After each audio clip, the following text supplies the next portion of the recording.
Francis Maxwell, it's been 12 years since the NBA agreed on a rule to not allow players to come out of high school. Actually, there's specifics to the rule, but it's time to discuss which of those NBA players who had some very great freshman years in college could have made what they call the jump. Now, the one and done. The one and done. There is no. This is before there was one and done, which by the way, on a totally separate note, the one and done has had a terrible impact on college basketball. Save for March Madness, because we talk about it up until March Madness, and we go, oh, the tournament, it's so great.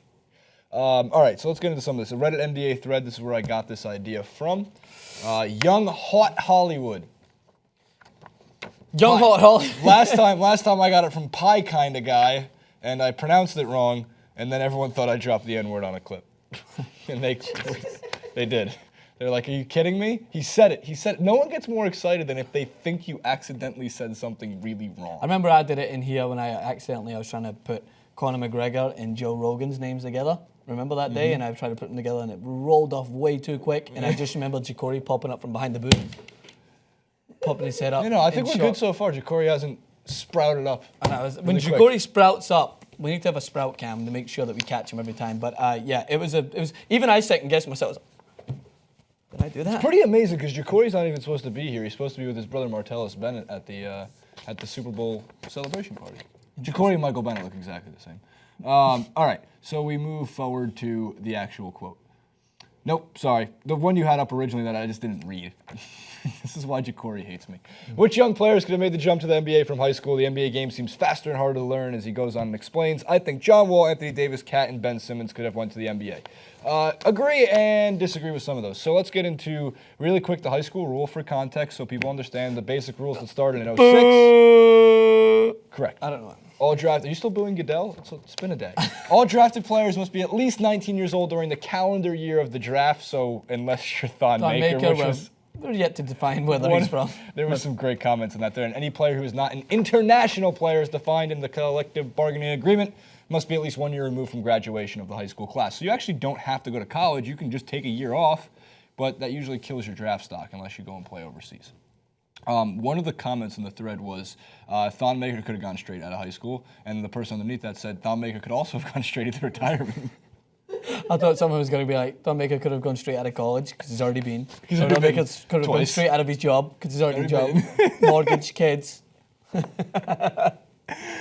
never get old. Okay. Apart from him. So, Francis, the notable draft picks, 44 players have been selected from high school. These are the ones that made an all-NBA team, the rest of which, some were okay. Like Sean Kemp was actually one of them. He turned out good. But KG, Kobe Bryant, Jermaine O'Neal had some moments. Tracy McGrady, Tyson Chandler, Amari Stoudemire, LeBron James, and Dwight Howard, all high-impact players at one point or another, and if not for some of these guys, their entire careers. Here are the players that could have, and it's a small list, and I will explain as to why. Kyrie Irving, DeMarcus Cousins, Anthony Davis, Karl-Anthony Towns, John Wall. Now, immediately you're going to say, why not Kevin Durant? Why not Kevin Durant? Who the hell was taking a chance on a guy coming out of high school who soaking wet was 48 pounds? And could not, what was it, even on his draft day, or when he was apparently looking into the draft, he couldn't bench the minimum. Yeah, it was NBA bench. When they look for a high school prospect to make the jump to the NBA, now you look back on the pictures of LeBron James and you're like, look how small he looks compared to now.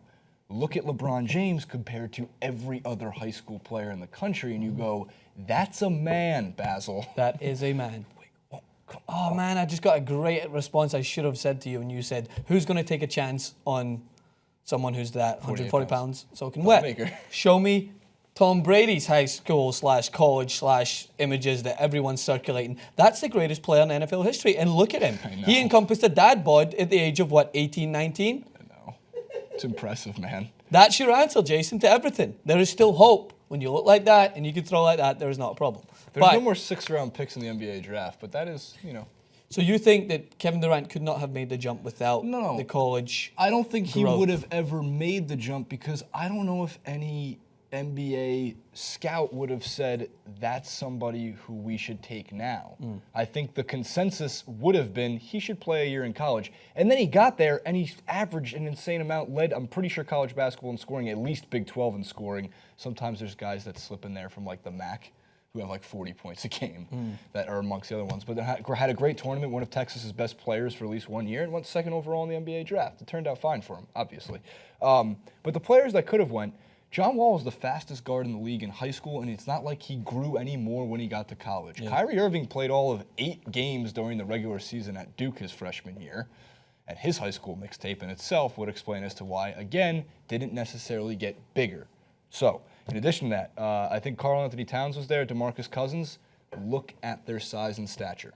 DeMarcus Cousins was also the #1 ranked high school center at the time, and there's a great video of him playing against Lance Stevenson, grabbing 20 points and 20 rebounds.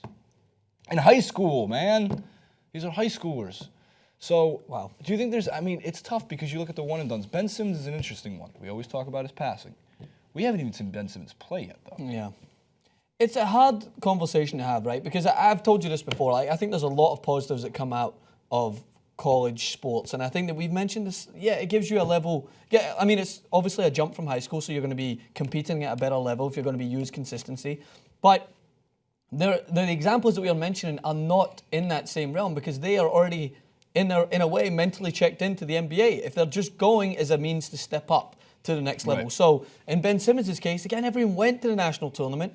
Like, yeah, we've seen him play, and we're thinking, all right, this guy's phenomenal. He can definitely make it. Could he have done, maybe already gotten to the next level by spending that year in the NBA and working on his game? Because that's another argument. Yeah. It's not like they just go to the NBA and they don't get taught anything. How many players go there and are consistently taught and changing? They go and go, oh, this kid came from high school. You never took Animal Science 101. I don't know if you're going to cut out for this league.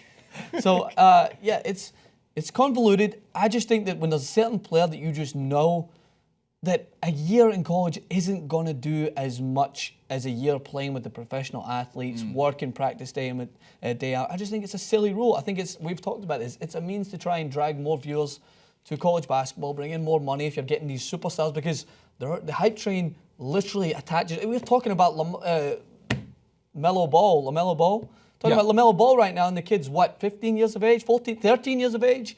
You follow this hype train all the way through, and college wants a piece of that. The LeBron James effect, how many colleges do you think are like, oh my God, if we had the one-and-done rule when LeBron James was here?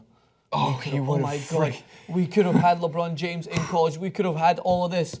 That's the point here at the end of it, is they'll never really, if they can, they're going to hold on to it so that they have more viewers in college. I forgot a big one. Derrick Rose probably could have made the jump. Yeah. He was a bit more raw than Kyrie Irving and a senior in high school. And again, you can send the mixtapes and I'll watch them all day long. He was a bit more raw in high school than he was when he was at Memphis, but he did put together one of the best college basketball seasons as a guard that we've ever seen.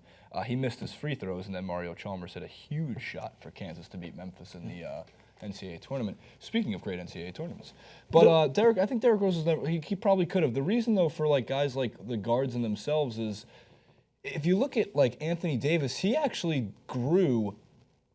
I think he was a point guard his freshman year of high school. He was 6'2", and then every year he put on 3 inches. What is this? What is this? This doesn't make any logical sense. Yeah. But Anthony Davis also was dominant, obviously, at Kentucky, and it makes sense because John Calipari still has the best recruitment pitch. He wasn't at Kentucky, as he was for Anthony Davis. He was. Calipari's recruitment pitch is, come to Kentucky. All 5 of my starters will be drafted in the first 9 picks. You'll all sign shoe deals, and it will be great. I'll win another title, and thank you. We'll see you next time. Yeah, and there's also cases to be made, if you thought about the conversation about those players that actually benefited in a way, because you can only look at their career as to how it's went. When they went to college, you look at Dwayne Wade. Dwayne Wade needed Marquette to make his draft stock go up. This is someone that they use college because they believe that it's going to help them boost and move forward. So Dwayne Wade's a great example. Where did Shaq go? Shaq came out of high school. No, Shaq went to LSU. No, he went to LSU. So he went to LSU. I was like, if you're going to have a list right there of the high schools, you don't have Shaq on it. Yeah, I was like, Shaq's LSU, because I'm trying to go back to that. Could we go back to the list of the notable guys? Because Kobe, Lower Marin, the one before, there we go. Yeah, I mean, I'm trying, Tracy McGrady, man, he could, according to D'Angelo Russell, is the greatest of all time. Out of those guys, by the way, Amari Stoudemire won Rookie of the Year, LeBron James won Rookie of the Year, and I'm missing one of them who made Rookie of the Year. It might have been KG. The process. But look how many MVPs you have on the list, and look how many NBA champions you have on the list. But again, that sample size, 7 out of 44, that's a low percentage, because you could also become Sebastian Telfair, who's a New York City baller and was supposed to be a great guard and end up having a mediocre NBA career, nothing of note. Yeah. But it's also what could happen is you are all built on potential, and an NBA scout sees it, and they go, shit, but those same NBA scouts sometimes end up finding Isaiah Thomas as the 60th pick in the NBA draft. Yeah. So a lot of it's based on potential, man. I think it's all based, for the high school jump, I think it was all based on how mature your shooting, passing, rebounding, your court vision, your IQ is at that point, and how big you just are as a senior. Yeah, because when you're spending money on it, like you are, these teams are spending money, you can rely on all these things being there, because if all those things are there, and even if they're not there to the fullest potential, you'll be like, all right, we can work on it. We see something here. But no one can see the future as to how someone's going to grow. Like, you can't be like, all right, we'll get him, and then we'll give him some magic beans, and he's going to grow a little bit more. So that's why I think when you see these guys that you're mentioning, most of them had reached their already potential as to size and stature. Or there's enough signs there to think they're going to be that size. But you can't be thinking to someone, I don't know, someone of Steph Curry's size. Maybe he'll get a little bit bigger. Maybe we'll deal with it. We'll end on this note. What if LeBron James went to UNC and then he was like, you know what? I'm going to take my talents to Kentucky. Just like at the end. No, actually, halfway through the year. Wow. March comes around and all of a sudden Kentucky's got Bron. LeBron in college would have been something. It'd be hard to beat. I mean, the guy carried one of the second worst NBA team of all time to the finals, to make the finals, behind AI's team. So I think he can carry any group of scrubs to the NCAA tournament. And I genuinely think that's part of the reason. I mean, why colleges want to at least get a taste of these players. They want a little taste so that like having a March Madness with LeBron James in it. Jesus Christ, it's blow through the roof, and that's why I think they. How do you think Jesus Christ would have done in the NCAA tournament? I don't know. I think he would have had a 52% from three. It's wet.